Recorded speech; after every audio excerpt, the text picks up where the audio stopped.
Vamos lá então. Bom dia, boa tarde, boa noite. Não sei qual horário que você vai estar assistindo a este vídeo, esta videoaula. Esta videoaula, portanto, tem a iniciativa da apresentação de uma atividade investigativa, tá? Essa apresentação ela vai ser colocada para os alunos do ensino médio. E para iniciar, então, essa videoaula, eu vou compartilhar aqui os slides dessa aula. E eu já queria começar com a seguinte pergunta: que planeta é esse?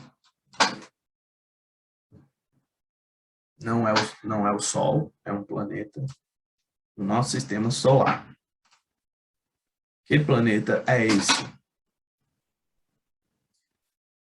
Bem, se quem estiver assistindo ainda não conseguiu ter um palpite bom a respeito, vou compartilhar agora algumas imagens de um satélite que esteve na superfície desse planeta e tirou algumas fotos da superfície, né, da geografia ali do planeta.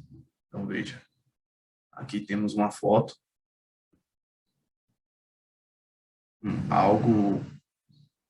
algo bem infernal, né, que a gente consegue enxergar da superfície desse planeta. E se eu colocasse essa foto aqui agora, a gente conseguiria identificar. Sabemos, portanto, que aqui seria a nossa Terra, certo? Que temos aqui a ordem dos planetas no sistema solar, talvez. Que planeta seria esse primeiro? Esse segundo, que é exatamente o que a gente mostrou nos slides anteriores. E esse quarto, uma vez que o terceiro seria o nosso planeta Terra. Bem, vamos assistir um vídeo aqui, tá certo? Para que a gente se informe melhor a respeito desse nosso planeta, que, como vocês bem conseguem ver aqui pelo título do vídeo, se trata do planeta Vênus.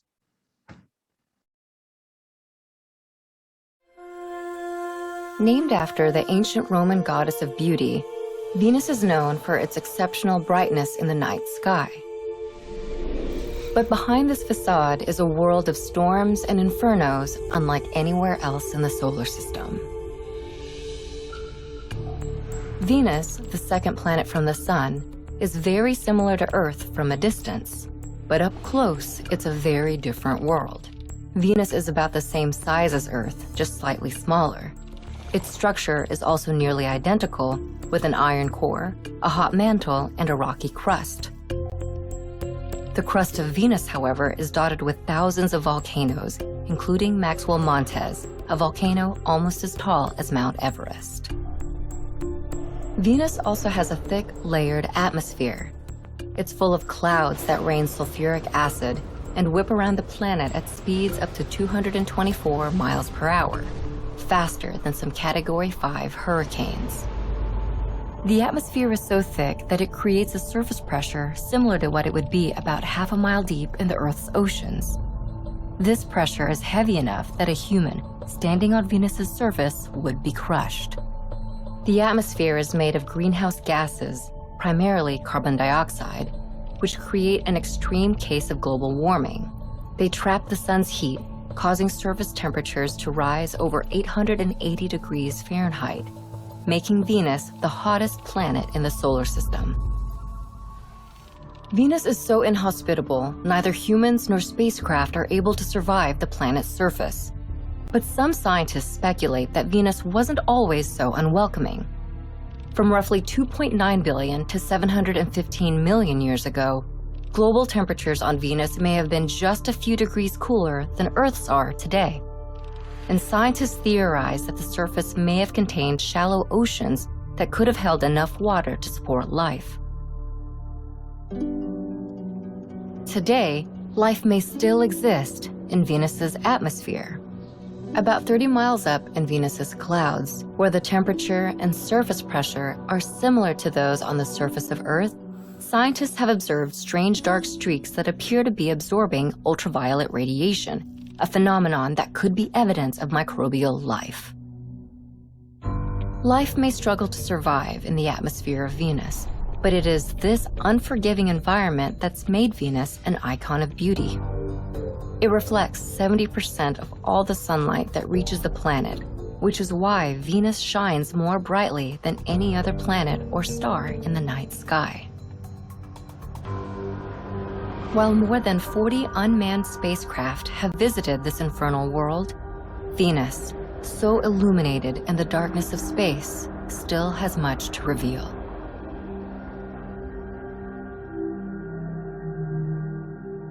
Bem, assistimos aqui então esse vídeo super interessante da National Geographic, um canal de televisão norte-americano. E vamos voltar agora ali para os nossos slides.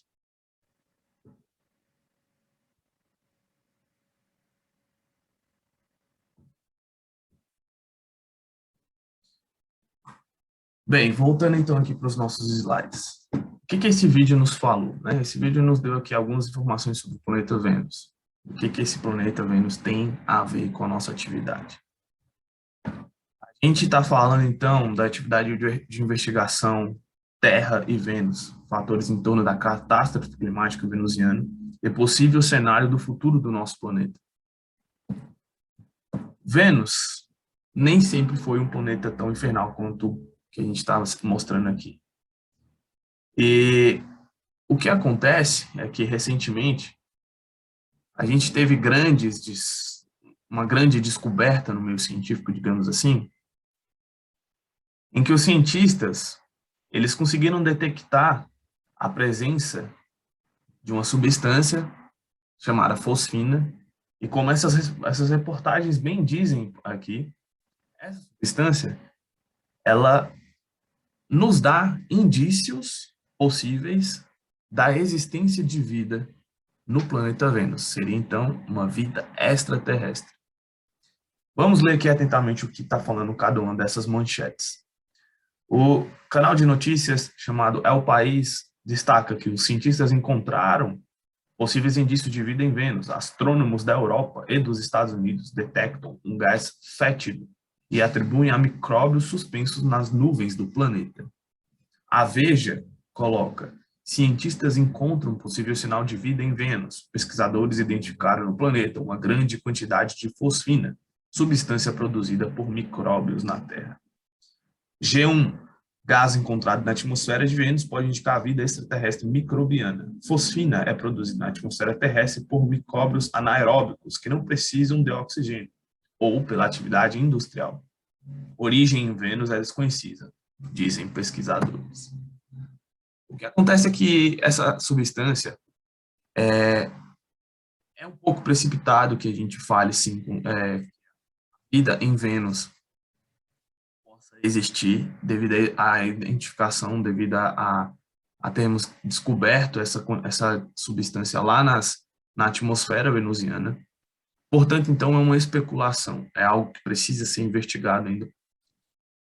Todavia, isso nos remonta, isso nos lembra, isso nos alerta sobre outras questões acerca do nosso planeta. O que acontece? A substância fosfina é essa daqui, ó. 3 átomos de hidrogênio ligados a um átomo de fósforo, P, formando essa estrutura molecular que a gente está vendo. Vênus é um planeta que ele é muito parecido com a Terra. Ele é muito parecido. Ele é parecido em tamanho, massa, gravidade, porém a pressão atmosférica já varia bastante. A temperatura do planeta também varia bastante. Mas como eu venho dizendo para vocês, a nossa investigação a respeito do nosso sistema solar, a respeito do nosso universo, nos diz que o planeta Vênus nem sempre foi como ele é hoje. Um planeta com 92 vezes maior em pressão atmosférica do que na pressão atmosférica do que na Terra, e com uma superfície terrestre em torno de 400 graus Celsius. É por isso que lá no vídeo a gente escuta falando que se um ser humano pudesse pisar na superfície do planeta venusiano, ele morreria instantaneamente devido a essas altas temperaturas. Como a gente percebe aqui, e como também foi mostrado no vídeo, o Vênus é um planeta similar, como eu disse, no tamanho, porque o seu raio é cerca de 95% ao raio da Terra, na sua massa, em que é 82% da massa é semelhante à da Terra. Vênus também tem um manto em que é predominantemente composto por ferro fundido, tem uma crosta e uma camada de terra, como a gente possui aqui no nosso planeta Terra, com a diferença de que aqui na Terra a gente tem oceanos, né? E aqui em Vênus a gente não tem nada disso.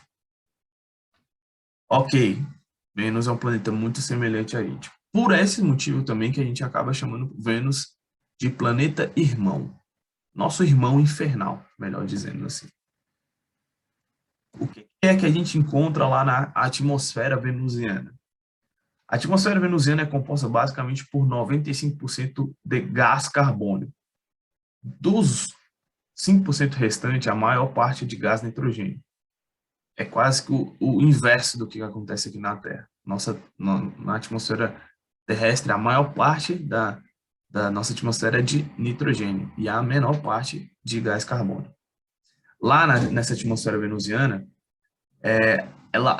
ela é tão densa, mas tão densa, que é quase que impenetrável para as luzes solares atingirem o planeta. E aí a gente poderia até pensar, poxa, se a luz solar não atinge o planeta, por que o planeta é tão quente? Por que o planeta é tão quente? Bem, existem muitos outros motivos por trás. Mas seguimos aqui nos nossos slides. Por conta dessa catástrofe climática, digamos, que se estabeleceu no planeta, a paisagem do planeta é basicamente de desertos e poeira. Então, é um cenário de inferno, basicamente, como tenho falado. Atmosfera densa, composta de gás carbônico, existe também muito ácido na atmosfera e com isso acontecem chuvas de ácido na superfície venusiana. Imagina você num planeta em que chove ácido. E aí, em contraste com o nosso planeta, vamos entender aqui um pouco, né, de algumas coisas que tornam, alguns fatores, justamente os fatores que eu citei lá no título da nossa atividade investigativa, quais esses fatores que tornam o nosso planeta Terra tão propício para que a gente tenha vida, tão adequado para que a vida não só aconteça aqui, mas prospere também. Então, proponho que a gente assista um outro vídeo em que mostra aqui um pouco sobre as belezas do nosso planeta, certo?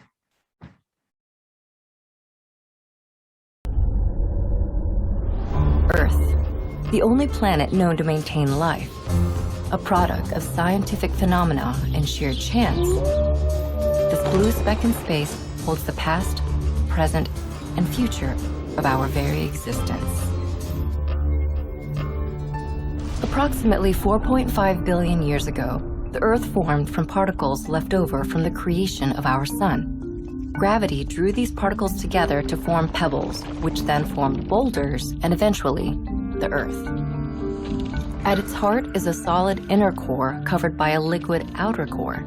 Above this sits the mantle made of flowing silicate rocks and a rocky crust. This rocky mass is the third planet from the Sun, orbiting the star from an average distance of about 93 million miles.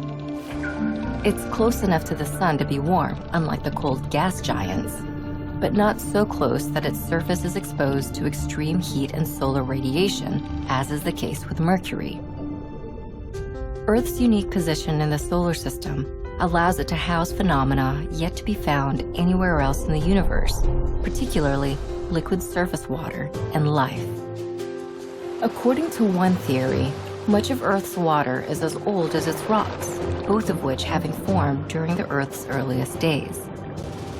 Because of Earth's unique distance from the Sun, the planet is able to contain water in all of its forms, liquid, ice, and gas, rather than have them permanently frozen or evaporated into space.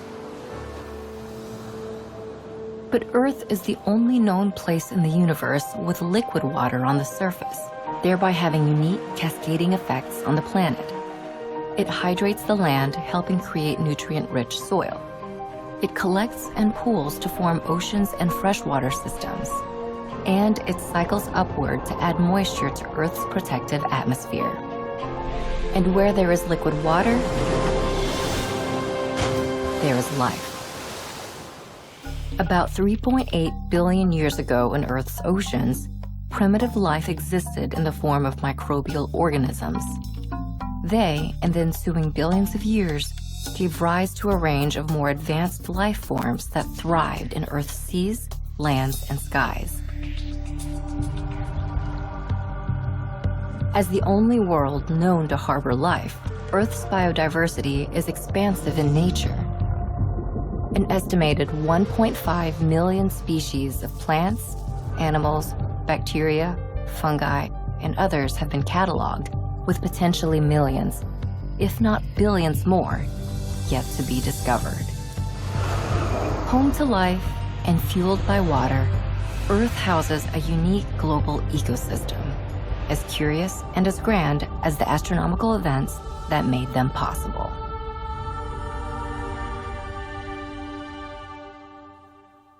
Vamos investigar aqui um pouco sobre alguns aspectos no que diz respeito à temperatura, à água ou mesmo à atmosfera da Terra, para a gente entender aqui as condições que tornam a vida favorável para o planeta Terra, uma vez porque ali no nosso planeta Vênus, essas condições a gente não existem. A vida não é favorável no planeta Vênus. Então vejamos. A Terra está localizada, né? Se a gente for dar o endereço cósmico da Terra, a gente diz que a Terra está dentro do universo observável, num super aglomerado local de galáxias, aonde você tem um grupo local de galáxias em que se encontra a nossa Via Láctea. Na nossa Via Láctea, ali na periferia da Via Láctea, a gente tem o Sistema Solar. Dentro do Sistema Solar, a Terra é o terceiro planeta em distância do Sol. Temos aqui o nosso planetinha azul. A Terra, ela está dentro numa região específica chamada Zona Habitável. Essa é uma região em torno da estrela. Toda estrela tem a sua região da Zona Habitável. Essa é uma região em torno da estrela aonde se torna possível, onde é possível que exista. É onde as temperaturas são ideais para a ocorrência de qualquer tipo de vida que a gente conhece. Porque até o limite do nosso conhecimento, a vida ela precisa de condições ideais de temperatura, pressão, água, entre outras coisas, e é somente nessa região da zona habitável, que é uma certa distância de uma estrela qualquer, em que as temperaturas lá é suficiente para que a água esteja no estado líquido, que é importantíssimo, para que a superfície não seja do planeta, para que a superfície do planeta não seja extremamente quente, né, e inviável também a muitas formas de vida. E aí, isso provoca, então, temperaturas superadequadas. São temperaturas superadequadas para que no planeta tenha vida. Então, do primeiro fator temperatura, principais características, a principal, digamos, fator que provoca isso seria a nossa localização. Localização no espaço cósmico. A gente está numa região superadequada, ok? Você pode ver aqui que após a Terra, chegando aqui mais ou menos em Marte, ou antes da Terra, em Vênus, a gente já não tem mais essa região habitável. Essa região habitável, ou zona habitável, também é conhecida como zona de Goldilocks. Todas essas informações vão estar no texto associado a essa apresentação, ok? Beleza, então vamos investigar agora um pouco a respeito da água. A água que a gente encontrou no nosso planeta. A água que a gente encontrou no nosso planeta, ela é responsável por cobrir 70% da superfície do planeta. Essa água ela está distribuída entre oceanos, rios, lagos, só que ela se encontra basicamente em 3 estados físicos: sólido, líquido e gasoso. A água sólida ela está localizada basicamente na região dos polos. como essa imagem está sendo mostrada aqui, a água sólida está basicamente na região dos polos. Então, a gente tem polo norte, polo sul. E essa água sólida, que formam camadas de gelo, ela é muito importante por alguns aspectos. Um deles é porque, por ser uma superfície, né, em que a gente tem uma superfície branca, o branco, ele reflete toda a luz, né? O branco, ele não absorve calor. O preto absorve calor. O branco não absorve calor, a cor branca. E aí, o que essa superfície de gelo faz, então? Ela reflete os raios solares que atingem a Terra, permitindo com que não só a região ali dos polos não se aqueça tanto, como a Terra também não receba tanto calor que advém do Sol. Então, apenas uma pequena quantidade desses raios solares é absorvido pela superfície, ali, pelas regiões, inclusive, onde tem a água líquida, que são nos oceanos ou nos próprios continentes, mas os polos, eles acabam sendo muito importantes para refletir ali a maior parte dos raios solares que atingem aquela região, até porque a gente precisa dos polos, né, da água congelada. Também para a fauna do planeta, como está sendo mostrado aqui no nosso urso polar, né? Existem animais aqui que dependem dessa geografia, dessa biologia que existe aqui nesse local, né? Esse ecossistema, e que eles dependem da água no estado sólido. O urso polar, por exemplo, pelas teorias da biologia que possivelmente vocês já podem ter estudado em algum momento, o fato do urso polar ser branco é justamente porque isso é um artifício para o urso para se camuflar no gelo e permitir com que a caça dele seja mais efetiva, né? Diante de algumas presas que vai servir de alimento para ele.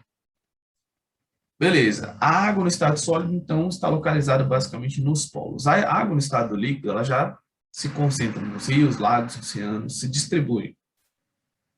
E aí ela é fundamental também, não só nesse aspecto de absorver parte da radiação eletromagnética que advém do Sol, mas porque quando acontece isso, essa água que aquece devido a absorver calor que vem do Sol, ela participa de um processo de convecção nos oceanos e leva um pouco dessa água quente para as regiões onde precisa de água quente, porque não existe água quente, que seriam, por exemplo, as regiões, por exemplo, dos polos, porque é necessário, sim, que a água no estado sólido, ou seja, água em gelo, na forma de gelo e em temperaturas baixas, mas como todo o equilíbrio do ecossistema precisa, sim, da temperatura baixa, mas precisa de uma certa temperatura baixa, de uma certa temperatura não alta, mas uma temperatura mais agradável, porque também muito gelado não é algo positivo. Então, para que a gente mantenha as águas do planeta numa temperatura ideal, não tão quente, não tão gelada, a água que é esquentada lá nos trópicos são levadas para os polos, e aí isso forma uma espécie de ciclo, né? Que é o processo de convecção, tá certo? Fundamental para a existência de várias espécies do nosso planeta. Já a água no estado gasoso, ela se localiza basicamente na atmosfera. E aí, a atmosfera terrestre, a gente vai investigar um pouco melhor. A atmosfera terrestre ela é composta, então, por 78% de gás nitrogênio, 21% de gás oxigênio, 95% de gás argônio e 0,05% aproximadamente de outros gases, em que esses outros gases é basicamente gás carbônico, porque o gás carbônico é 0,04% dos 0,05% que compõem os outros gases. O gás carbônico é uma quantidade, então, irrisória.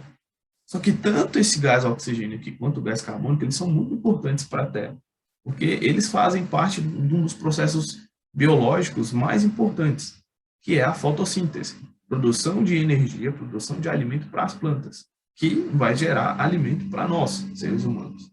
Existe uma cadeia alimentar nessa história, né? Seres humanos, para os bichos também. Então, veja só, gás carbônico, que é um gás tão importante para nós na Terra, por participar da fotossíntese, por participar do aquecimento do planeta, porque eles, junto de outros gases, eles vão promover, como foi falado no vídeo, eles vão promover também um processo de fazer com que o planeta não seja tão gelado, porque se refletisse toda a energia que vem do Sol, a gente teria um planeta gelado. Isso também não é adequado. É sempre a ideia de que a gente não pode ser nem tão quente nem tão gelado, certo? Então, veja só, a gente tem aqui as composições dos gases. Nitrogênio, oxigênio, argônio, somente 0,04% de gás carbônico, mas com uma importância enorme.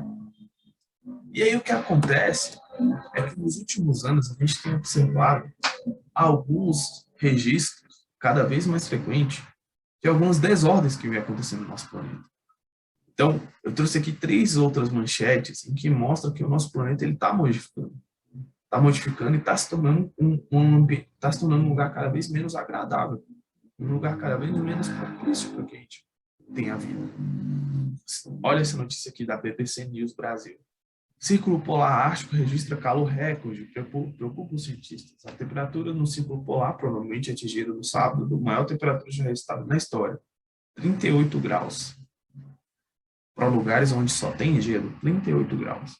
É muito, é muito. Olha essa outra notícia aqui, todas as notícias recentes. Chuvas sem precedentes deixam 126 mortos na Europa e disparam alerta contra mudanças climáticas. A precipitação bate recorde na Alemanha, com mais de 1.300 desaparecidos, o número de vítimas deve aumentar. Chuvas torrenciais, sem precedentes, como nunca antes aconteceu. Onda de calor provoca incêndios florestais no oeste dos Estados Unidos. Na Califórnia, bombeiros trabalham para conter a maior incêndio florestal registrado no ano, e o governo já pediu para a população economizar energia. Então, veja só, todas essas notícias aqui, elas não indicam que a Terra tem se tornado um ambiente realmente cada vez mais hostil, um ambiente cada vez mais indesejável, certo? O que é que tem acontecido? Se a gente fizesse um paralelo com o que a gente viu lá no planeta Vênus, o que tem acontecido? Então, isso já é parte da nossa atividade. E aí, então, eu proponho a vocês a seguinte pergunta, né? Como esses e outros eventos do clima que a gente viu têm modificado a paisagem do nosso planeta e nos aproximado cada vez mais de uma catástrofe, e em tempos de tão grande conhecimento sobre a astronomia, sobre a física do nosso sistema solar, como o nosso conhecimento sobre o nosso próprio planeta Vênus, a gente pode se perguntar como que os eventos climáticos extremos, esses que a gente viu das últimas décadas, nos ajudam a entender o que se passa no nosso globo. Tendo em vista esses fatores abordados no texto e na nossa apresentação do slide aqui, como a água, a temperatura, a atmosfera, e quais outras evidências que a gente pode colher das mudanças do nosso planeta e que indicam que talvez no nosso futuro seja de um cenário catastrófico. Vocês vão supor que vocês são cientistas agora, e vocês estão incumbidos dessa investigação. Vocês vão investigar as condições físicas que determinam o clima do planeta Vênus, que determinam o porquê do planeta Vênus estar assim. E o objetivo disso é descobrir o que acontece, o que tem acontecido com o nosso planeta e quais as possíveis ameaças que a gente pode enfrentar para a continuidade da nossa espécie e qual é a nossa responsabilidade para o presente e o futuro da vida no nosso planeta. Tá certo? Essa é a pergunta final que vocês vão ter que responder, certo? Como esses eventos estão impactando, sobre a ótica de vocês serem cientistas, ok? Essa atividade vai acontecer nas próximas semanas. Vou parar de compartilhar aqui e voltar a falar com vocês. E vocês vão estar incumbidos agora de pesquisarem, trazerem para nossas próximas aulas possíveis explicações, possíveis informações que nos ajudem a compreender o que é que está acontecendo, certo?